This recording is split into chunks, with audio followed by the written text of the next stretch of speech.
they're giving us some So problems. is it And all professional? Like no one's losing their mind, like kicking over coolers or anything like that? yeah, dude, everybody's upset. Obviously, nobody wants to be down 28-zip. But at the end of the day, man, you got 30 minutes of football to make. If you got 30 minutes of football left to correct these things and go back out, you only get about, once you get in the locker room, about 10 minutes to sit down with the coaches and stuff. So, Right. It's really just, hey, like, this is what's working. This is what we got to do. This is the plays that we got coming up. We see this, we see that, and let's get it done. Let's get in and out the huddle and move the ball up the field.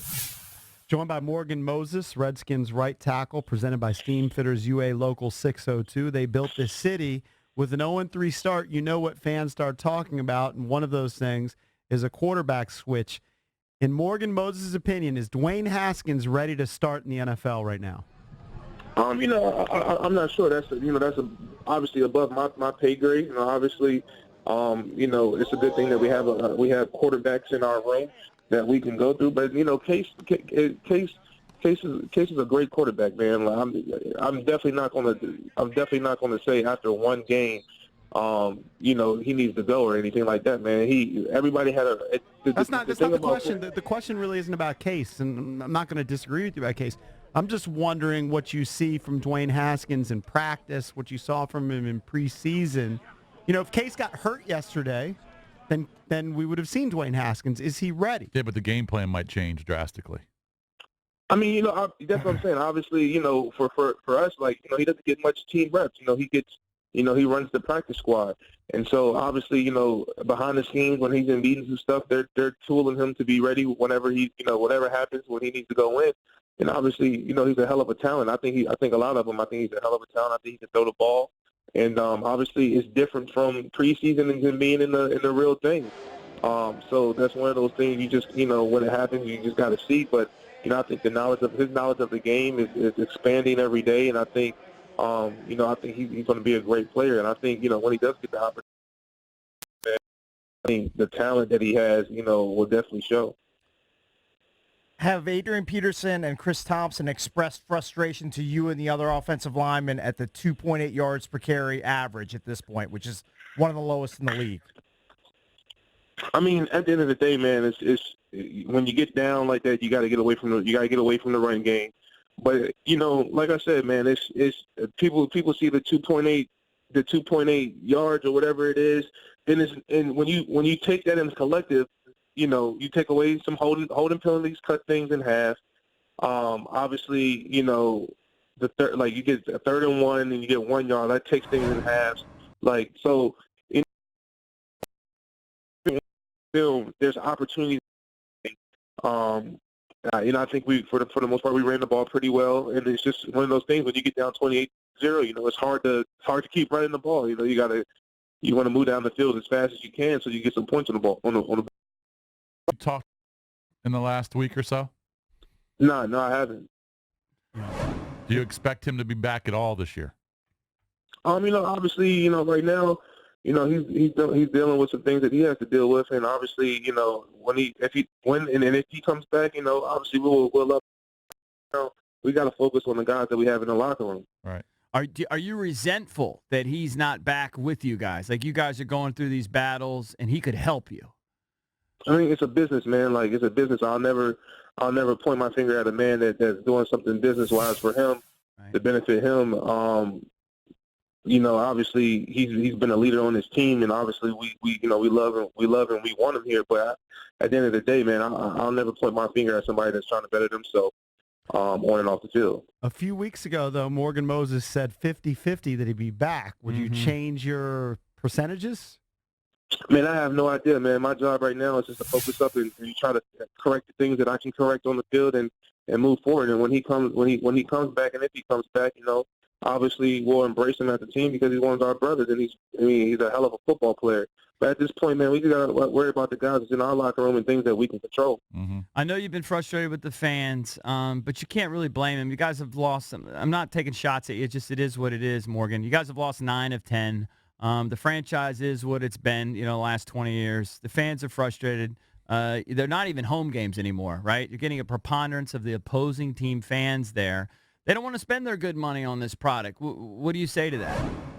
I mean, it's for me, it's something that we've been dealing with since I've noticed since we've been here, man. It's not, obviously you get in those games and it's a lot of opposing team jerseys in the stadium and stuff like that. But at the end of the day, man, I can't worry about that. That's above my pay grade. That's that's stuff that the organization has to figure out. But at the end of the day, when we run at that tunnel, all 47 guys that are dressing, man, that's the only thing that matters is those guys. And I think we got a hell of a group, man. We gotta just get it. We got to get ourselves together, man. We all have to look ourselves in the mirror and say, what can I do better, man? What can I do better as a player? What can I do better studying? What my habits? What can I do better?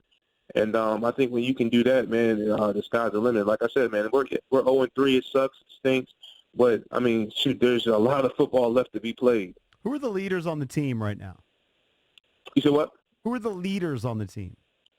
I mean, obviously we got a lot of guys. Brandon Sheriff, myself, Jonathan Allen, Landon Collins, Matt Ioannidis, Ryan Kerrigan.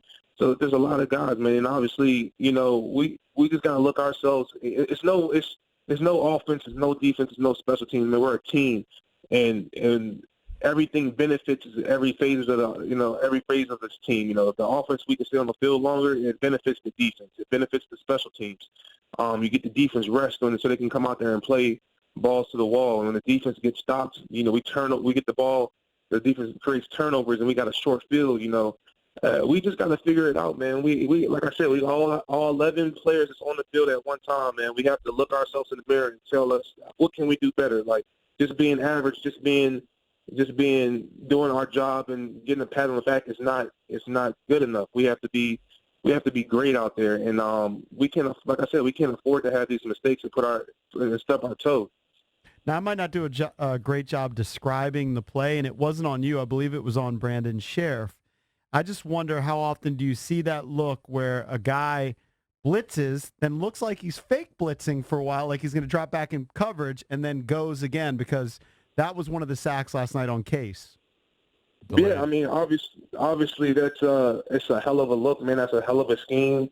It's one of those things that it rarely comes, and obviously when you have a good defense like them, I mean, you got to think their defense. They have a all-pro player at each level of their defense, and so they're able to do some things that other teams aren't able to do.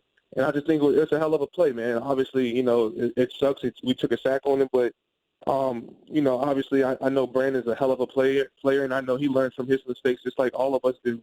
So, it's just a hell of a scheme that they ran.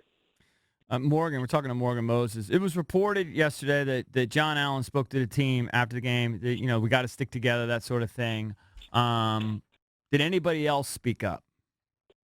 No, we got in the huddle, and it's obviously it's nothing to hide, man. We're 0-3. It sucks. 0-3. You're going into that first quarter of the season. You're into that first quarter of the season. You're 0-3. But at the end of the day, man, we don't have time to put our head down. We don't have no time. Like in 5 days, we're going to be playing the Giants. So you got to get the sour taste out your mouth, and we got to stick together, man. All that matters is the guys in the locker room. We know what we have. It doesn't really matter anybody outside of the locker room. We got to come together. We got to overcome. We have got to overcome what's going on. We got to overcome that adversity. We have to look at adversity in our face and say, hey, look, either we're going to bow down to it or we're going to stand up and keep moving forward. What's it like? So it's been reported, according to sources that have knowledge of the situation, that Jay's going to survive this week, but we're now in week-to-week mode. You guys go up to New York and lose, which would, that wouldn't be anything disrespectful. I mean, it's a tough division game on the road. And then you have New England, which is a likely massacre. How can It's Jay? not how he sees it. I know, but it's just from the outside looking in. What's it like playing for a coach that, in all likelihood, doesn't play out the season? I mean, obviously, man, it's our job to control what we can control. And right now is the Giants. We're not looking on to the Patriots. The thing about football, what makes football great, you line up on Sunday, anybody can win. It doesn't matter if you put the Pro Bowl team out there, anybody can win. And so right now for us, man, is to look, like I said, look ourselves in the face and say what we can do better. You know, obviously everybody knows there's some turmoil. Everybody wants Jay going. Everybody wants this. That's my coach. That's our coach. We run out the tunnel together as a team, and you know we have to find a way to do better as players to correct these things. Like I said, man, like we're talking about literally 4 plays that can drastically change this game, you know, to a whole nother story. You know, we come out 28-0, and then you go in the fourth quarter with 7 minutes on the clock with only down by 13. I mean, you're like, all right, cool. All right, like we can do this. You know what I'm saying? So it's not far. We just got to correct. We got to correct some things. We can't afford. No team in the NFL can afford to have 5 turnovers and come out of the game like, oh, I won. It's not Madden. You know what I'm saying? This is not Madden. You have to play, you know, mistake-free football, all 11 people.